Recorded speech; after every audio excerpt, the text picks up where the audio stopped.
Have you ever wondered if your pennies are actually worth any money? Well, we're going to show you what you can look for on your coins that can give them some extra value. So welcome back to Couch Collectibles. Hope you guys are having an awesome day as always. Let's just hop into this one. Alright, starting off first with some older pennies, and then we'll get more modern here as we go. We'll get up until the 1980s. This is a 1918 wheat penny that has been struck through debris. So it is a strike through error. You can see that there on the obverse of the coin, there at the top of the penny. Now this penny is graded by Annex at a mint state 60, and the coin ended up selling for $35. So not a super valuable coin, but it's a $35 penny. Now, next up is a 1919 wheat penny. So this is pretty common to have a 1919 penny in this condition. However, all the value for this coin is going to be in the die break, which you can see there on the rim of the coin, there at the bottom of the penny. So that is the extra metal there on the rim of the coin. That's considered a die break or a cud. Die break, cud, same thing. That will give your coin some value. You can look for those on all kinds of different coins. This coin in this condition sold for $56. So had it been a high mint state grade, not a grade of a EF45, it would have sold for, a lot more money than $56. Here's a 1935 wheat penny that has been multi-struck. So as we zoom in on the coin, you can see that mint error, pretty obvious type of mint error. When you're inspecting your coins, you can see the design twice there as it was multi-struck.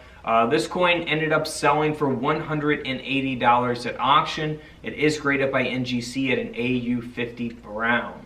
So your pennies will either be graded as a brown, red brown, or red. Of course, red is the best that you want. Red brown's better than brown. Red's better than both of those, brown and red brown. So let's move on here to a 1935 wheat penny that was struck through a fragment. You can see that there on the obverse of the coin. Pretty obvious mint error again there. This coin graded at an 8, which is a very low grade as the coin grading scale goes up to 70. 70 is the best grade you can get. This is at an 8, so it's on the low end of the grading scale, which means it's not in very good condition. The penny still sold for $50 at auction because of that mint error. Next up is another die break. You'll see that extra metal there at the bottom of the coin, on the rim of the coin there, but at this time it's taking place on a 1936 wheat penny that is in not so great condition as well. It's graded at a VF20. But we're showing you guys coins that you probably have in your collection that are in similar conditions.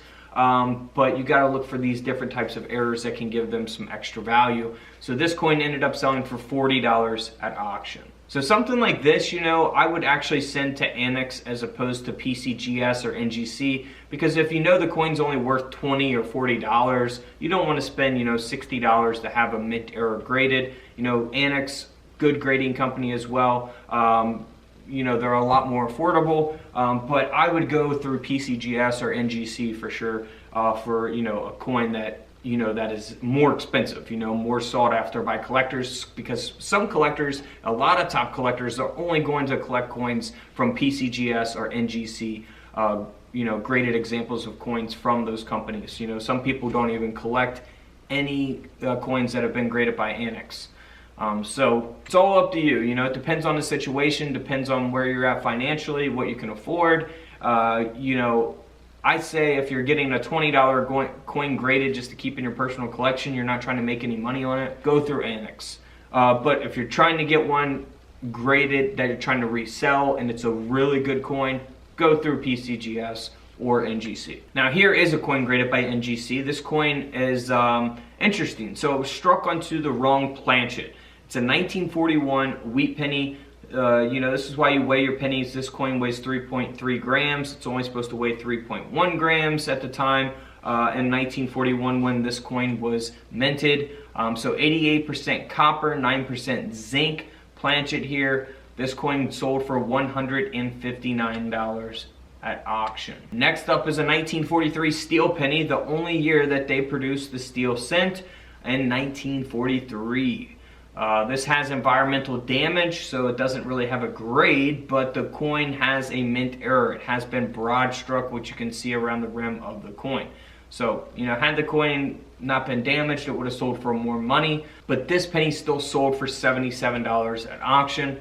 graded by NGC. Next up is another steel penny, and it has a die break. Just like the die breaks we looked at previously on the other wheat pennies, this is on a steel penny this time.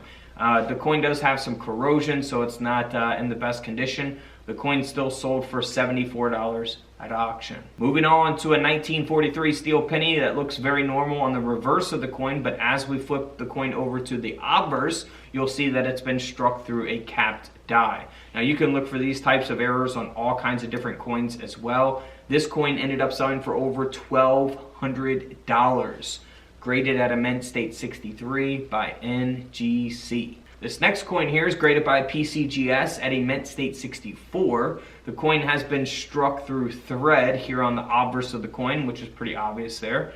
This coin graded at a mint state 64 by PCGS ended up selling for $192.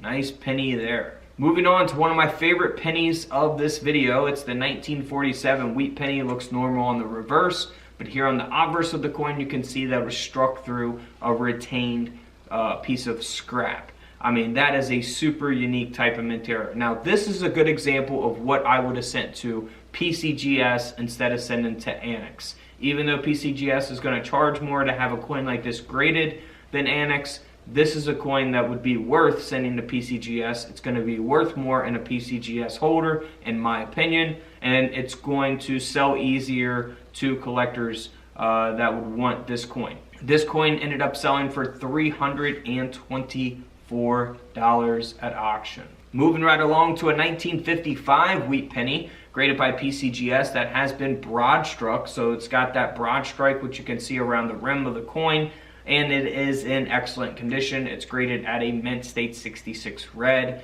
This penny ended up selling for $228. Next up is a coin that I really like as well. It only sold for $65 at auction, but it's a 1959 penny that has a reverse lamination error taking place here. So pretty cool mint error there. This coin, like I say, sold for $65 even in this condition. Next up is a 1966 Lincoln cent that has a lamination on the obverse of the coin. Unfortunately, someone cleaned the coin, so that will take away some value from it. So do not clean your coins. Not a good idea. This coin ended up selling for around $50, even though the coin has been cleaned. Now this next coin sold for over $4,500. Super rare mint error coin here. It's a 1968 penny design that was struck onto a 1967 Costa Rica 10-cent coin. So you can see both designs of the Costa Rica coin along with the Lincoln cent design, and that's why the coin is super rare and valuable. You're not going to come across an error like this every day, that's for sure. Maybe never in your lifetime. $4,500. Here's a 1970 Lincoln cent. Now this is a S mint mark, and it does have that large die break, this time taking place at the top of the penny. So this coin ended up selling for $129, graded by Annex. Here's a 1975 Lincoln cent that has a die break as well in much worse condition, graded by Annex at a 61 brown. You'll see that die break there though at the top of the Lincoln cent. This coin only sold for around $40 at auction. And then here is a very large die break. You can see here on the left side of the 1975 penny.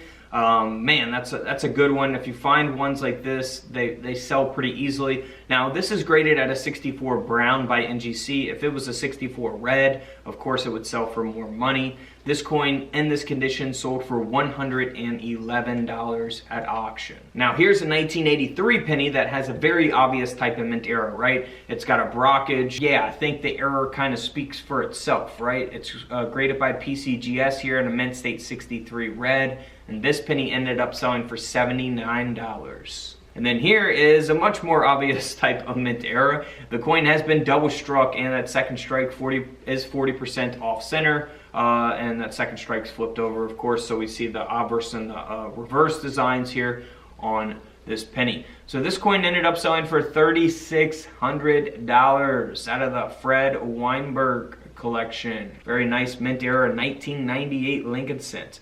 So always check your coins closely and inspect your coins closely. You never know what you may find in a coin collection that you inherit or a coin collection you purchase. I've found errors in both. And of course, you can also go to the bank, coin roll hunt, get rolls of coins, search for mint errors, search for key dates and things like that.